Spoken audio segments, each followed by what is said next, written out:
সুপ্রভাত। পঙ্কজ কুমার মল্লিকের জন্ম বৈষ্ণব পরিবারে। ছোটবেলা থেকে তাঁর গানের প্রতি ভীষণ অনুরাগ দেখে অভিভাবকেরা দুর্গাদাস বন্দ্যোপাধ্যায়ের কাছে শাস্ত্রীয় সঙ্গীতের তালিম নেওয়ার জন্য পাঠালেন। পরবর্তীতে দীনেন্দ্রনাথ ঠাকুরের কাছে রবীন্দ্রসঙ্গীত শেখেন। জনসাধারণের মধ্যে রবীন্দ্রসঙ্গীতকে জনপ্রিয় করায় তাঁর বিশেষ অবদান আছে। একমাত্র তিনি সেই ভাগ্যবান গায়ক যিনি রবীন্দ্রসঙ্গীতে সুরারোপ করার সৌভাগ্য লাভ করেন। আকাশবাণী থেকে প্রচারিত অনুষ্ঠানগুলির মধ্যে সর্বাপেক্ষা জনপ্রিয় মহিষাসুরমর্দিনীর তিনিই ছিলেন সঙ্গীত পরিচালক। গায়ক, পরিচালক, অভিনেতা বিভিন্ন রূপে তাঁর প্রতিভা প্রকাশিত। সারস্বত মণ্ডল তাঁকে সুরসাগর উপাধি দেন। তিনি পদ্মশ্রী ও দাদা সাহেব ফালকে পুরস্কারে ভূষিত হন। 1978 সালের আজকের দিনেই পঙ্কজ কুমার মল্লিক ইহলোক ছেড়ে সুরলোকে পাড়ি দেন।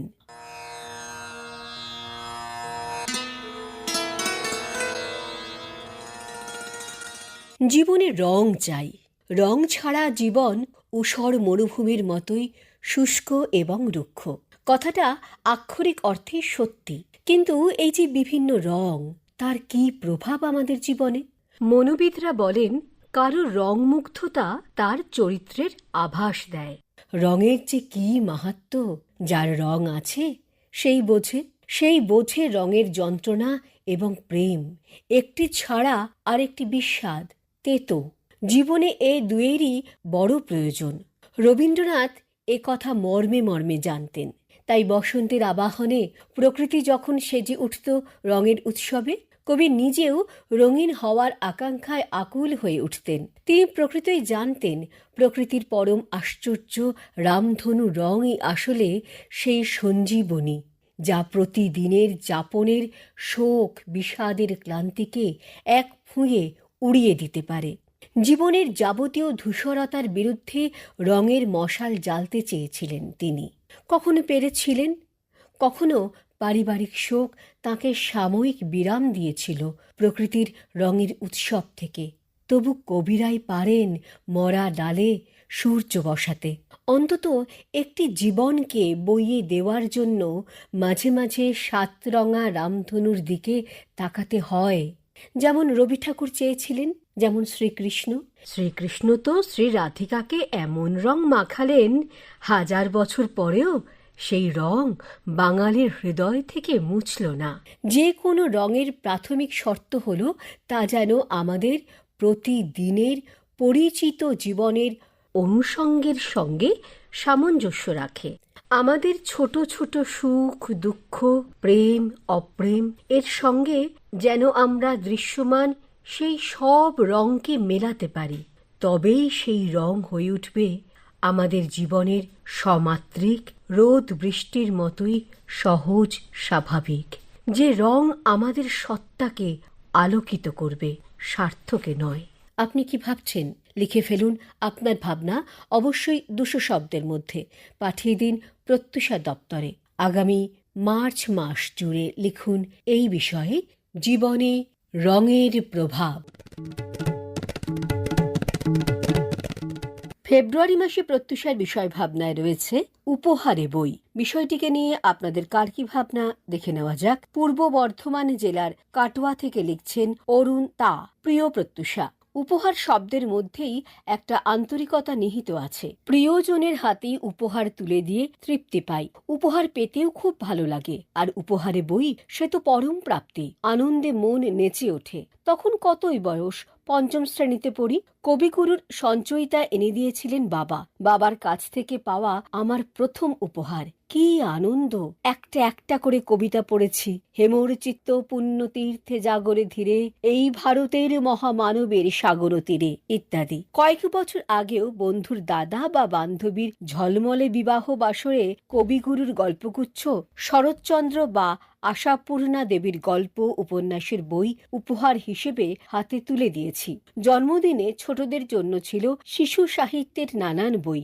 সেসব উপহার পেয়ে তারাও খুব খুশি হতো। মনে আছে বিয়েতে উপহার পাওয়া অনেক বই শ্বশুরবাড়ি যাবার কালে তা থেকে কয়েকটা ছোট ভাইকে উপহার দিয়ে যায় দিদি। দিদির কাছ থেকে পাওয়া সেই আমার প্রথম উপহার। সেসব বই মন দিয়ে সব পড়েছি। কালের নিয়মে সবই বদলে গেছে এখন।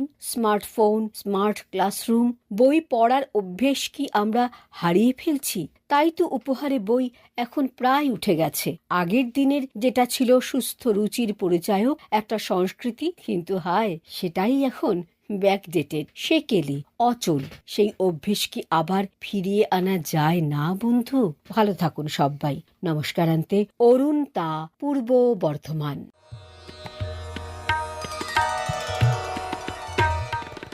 এবারের ভাবনা লিখে পাঠিয়েছেন ডাক্তার শান্তনু ঘোষ, সূর্যসেন নগর, খড়দা, কলকাতা থেকে।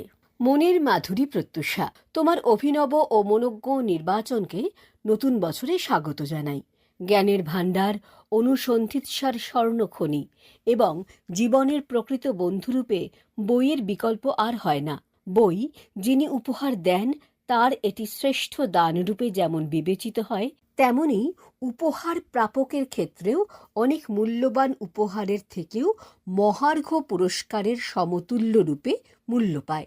আমার বাল্যকালের এক জন্মদিনের কথা বলি। সেবার জন্মদিনে আমি যে উপহারটি সবচেয়ে বেশি পেয়েছিলাম সেটি বই। এই বইগুলির মধ্যে আমি দুটি বইয়ের উল্লেখ করব। প্রথমটি উপহার দাতা, তখন বাংলা থেকে দূরে প্রবাসে যে রেলের আবাসনে থাকতাম, সেখানেই বসবাসকারী দুই ভাই বোন। বইটির নাম ফরাসি দেশ। সেই কাঁচা বয়সে সেই বইয়ের মর্ম উপলব্ধি করতে পারিনি, কিন্তু পরিণত বয়সে সেই গ্রন্থের ঐতিহাসিক তথ্য থেকে উপকৃত হয়েছি। পুত্র কন্যার বকলমে তাদের মা বইয়ের মলাটের পরের পাতায় লিখে দিয়েছিলেন শুভেচ্ছা বার্তা, যুগ যুগ জিও। পরে পুত্রকন্যার নাম প্রকৃতি ও শান্তনু। আজ সেই কাকিমা ও তার কন্যা প্রকৃতির কোলে চলে গিয়েছেন চিরঘুমের দেশে। তবুও সেই বইটি হাতে নিলে আমার বাল্যকালের সেই চরিত্রগুলি জীবন্ত হয়, আমার সামনে এসে দাঁড়ায়। উপহারে বই, জ্ঞান রসিকই বোঝে তার মর্ম। আন্তরিক শুভেচ্ছা সহ ডাক্তার শান্তনু ঘোষ, কলকাতা।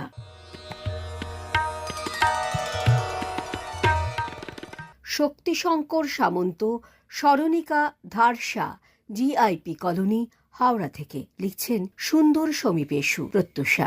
আমার জীবনে বই উপহারের গল্প অনেক। তার আগে বলি কেমন করে বই উপহার দেওয়ার প্রতিশ্রুতি নিলাম আমি। আমার পছন্দের পুস্তক, প্রবন্ধ, ভ্রমণ বা কবিতা, গল্প কিংবা নাটক হলেও সবচেয়ে প্রিয় ভালোবাসা, ভালো লাগা বই পৃথিবীর ইতিহাস। শুধু কল্পনায়, আবেগে, গানের কলিতে গলা না মিলিয়ে ইতিহাস পড়ে সুন্দর পৃথিবীর রং, রূপ, রস উপভোগ করি এবং সে সব পছন্দের পুস্তকেই আমি তুলে দিই প্রিয় স্বজন, বন্ধু ও আত্মীয় পরিজনের বিনম্র হাতে। না, আমার কিন্তু একেবারেই সমস্যা হয় না। প্রিয়জনরা উপহার স্বরূপ বই পেয়ে আনন্দ পেল কি পেল না সেই হিসেব কষার। প্রথম কথা, যে কোনো সামাজিক অনুষ্ঠানে আমি পাঞ্জাবির পকেটে হাত ঢুকিয়ে যাই। উপলক্ষ কেন্দ্রিক উপহার প্রদানে আমি বিশ্বাসী নই। প্রিয়জনের হাতে উপহার তুলে দেওয়ার জন্য কিসের উপলক্ষ? এমনকি পুষ্পও নিয়ে যাই না কখনো। বই উপহার দেওয়ার মধ্যে যেমন যুক্তি, বুদ্ধির মাধুর্য প্রকাশ পায়, তেমনি কোনো অনুষ্ঠানে পুষ্প দেওয়াটাও আমার বিচারে স্রেফ আদিক্ষেতা। ফুলের মালা নারীর খোঁপায় গোঁজার মধ্যে যতটা সৌন্দর্য, তার চেয়ে অনেক বেশি সৌন্দর্য ডালা মেলতে থাকে গাছের শাখা প্রশাখায়। অতএব কাজের জিনিস নয়, বই উপহারই মহত্তর পরিচয় বলে মনে করে এসেছি। আগামীতেও ভালোবেসে আমি বই তুলে দেব বন্ধু, আত্মীয় স্বজনের হাতে। তাঁরাও চিনতে শিখুক পৃথিবীটাকে, চিনুক দেশ মাতাকে, চিনে নিক নতুন নতুন মানুষের সংস্কৃতি ও নান্দনিকতাকে। ধন্যবাদ। আনতে শক্তি শঙ্কর সামন্ত, হাওড়া। পশ্চিম মেদিনীপুর জেলার বালিচক থেকে শুভ্রা সামন্ত লিখছেন প্রিয় প্রত্যুষা, বইয়ের মতো অমূল্য উপহার আর কিচ্ছু হতে পারে না। আমন্ত্রিত অতিথি তাঁর উপহার বই দিয়ে আজীবন নিমন্ত্রণকর্তাকে স্নিগ্ধ হৃদয়ের পরশ দিয়ে ছুঁয়ে থাকেন। সময়ের স্রোত এই অন্তঃশীল সখ্যতাকে কখনোই ভাসিয়ে নিয়ে যেতে পারে না। দুজনের অটুট সম্পর্ক থাকে চিরন্তন, চিরনবীন। উপহার বইয়ের প্রথম পাতার ভাঁজে আখর লিপির আলপনায় ঝরে পড়ে আমন্ত্রিতের মুঠি মুঠি স্নেহ, আশীর্বাদ, শুভেচ্ছা। জানো প্রত্যুষা, সেদিন বিয়েতে পাওয়া রবীন্দ্র উপন্যাস সমগ্র খুলে দেখলাম প্রথম পাতায় স্বামীর সহকর্মী মোজাম্মেলদা ও রুনু বৌদির সবুজ স্বাক্ষর। আবিষ্ট হয়ে পড়লাম অদ্ভুত এক ভালো লাগার আহ্লাদে।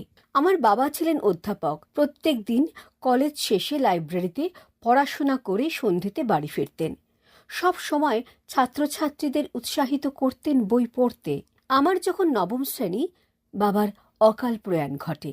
বাবার স্মরণে ফি বছর আমার স্কুলে পঞ্চম থেকে দশম শ্রেণী পর্যন্ত বাৎসরিক পরীক্ষায় সফল ছাত্রছাত্রীদের মধ্যে প্রথম, দ্বিতীয়, তৃতীয় স্থানাধিকারীকে বই উপহার দিয়ে পুরস্কৃত করি। জন্মদিন, বিবাহবার্ষিকী, বিয়ে, বিভিন্ন আনন্দ অনুষ্ঠানে বই উপহার দিই। প্রিয়জনকে হারিয়ে একা হয়ে যাওয়া মানুষটির নিঃসীম নিঃসঙ্গতার সহচর হতে পারে একমাত্র বই। তাই শ্রাদ্ধানুষ্ঠানেও বই উপহার দিই। গীতবিতান, অমৃত কুম্ভের সন্ধানে, ভলগা থেকে গঙ্গা, নানান বই। বইয়ের সান্নিধ্যেই আমরা অংশ থেকে পূর্ণ হয়ে উঠি। আমাদের মন হয় শোভন, হয় হৈম নিকেতন। সমাজ সংসারের এঁদো অন্ধকার দূর করতে, সামাজিক অবক্ষয় রুখতে ভালো বইয়ের সঙ্গ চাই। ভালো বই, ভালো শিক্ষক আমাদের পথপ্রদর্শক। বিনম্র নিবেদনে, শুভ্রা সামন্ত, পশ্চিম মেদিনীপুর। আজকের শেষ ভাবনা লিখে পাঠিয়েছেন ঝর্ণা মিত্র, 1 নম্বর সত্যেন বোস রোড, শিব মন্দির, জেলা দার্জিলিং থেকে। লিখছেন, প্রিয় প্রত্যুষা, সমাজে উপহার দেওয়ার প্রথা চিরকালই চলে আসছে।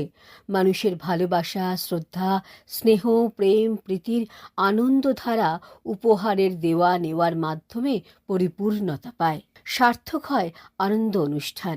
মানুষ নিজ রুচি অনুযায়ী উপহার দেয়। এর মধ্যে বইকে উপহার স্বরূপ বিশেষ প্রাধান্য দেওয়া চলে। গ্রন্থ মানুষের সবচেয়ে বড় আশ্রয়। এই প্রসঙ্গে একজন পরাজিত সেনাপতিকে বন্দী করার সময় প্রশ্ন করা হয়েছিল, আপনাকে 10 বছরের জন্য নির্জন বন্দিশালায় নিক্ষেপ করা হবে, সঙ্গে নিয়ে যেতে পারবেন একটিমাত্র আপনার পছন্দ মতো জিনিস, কি নিতে চান? তিনি মৃদু হেসে উত্তর দিয়েছিলেন, এক আলমারি শেক্সপিয়ার। গ্রন্থ মানুষের সুখ দুঃখের প্রতি মুহূর্তের সঙ্গী। মানুষকে নিয়ে যায় বর্তমান থেকে অতীতে, অতীত থেকে আদিম যুগে। পরিচয় হয় নতুন দেশ ও সমাজ ব্যবস্থার সঙ্গে। বই আমাদের আনন্দে, বেদনাতে, সুখে, দুঃখে, সাফল্যে, বিফলতায় চেতনার সমস্ত প্রাণ অধিকার করে থাকে বই। মানুষ নিজের মধ্যে আপন সত্তাকে উপলব্ধি করতে পারে বইয়ের মাধ্যমে, খুঁজে পায় এক দুর্লভ ঐশ্বর্যের খনি। রবীন্দ্রনাথ বলেছেন, কে জানিত মানুষ শব্দকে নিঃশব্দের মধ্যে বাঁধিতে পারিবে? কে জানিত সঙ্গীতকে হৃদয়ের আলোকে, জাগ্রত আত্মার আনন্দ ধ্বনিকে, আকাশের দৈব বাণীকে সে কাগজে মুড়িয়া রাখিবে? কে জানিত মানুষ অতীতকে বর্তমানে বন্দী করিবে? অতল স্পর্শ কাল সমুদ্রের ওপর কেবল একখানি বই দিয়ে সাঁকো বাঁধিয়া দিবে। বইয়ের সাথে বর্তমান মানুষের যোগ অচ্ছেদ্য। এ কারণে মানুষের জ্ঞান পিপাসার নিবারণের জন্য ভালো গ্রন্থ ও গ্রন্থাগার একান্তই প্রয়োজন। তাই অচেনাকে জানতে সংস্কৃতি সম্পন্ন মানুষের হাতে বইকে উপহার দেওয়া চলে। ধন্যবাদ আনতে ঝর্ণা মিত্র, শিব মন্দির, জেলা দার্জিলিং।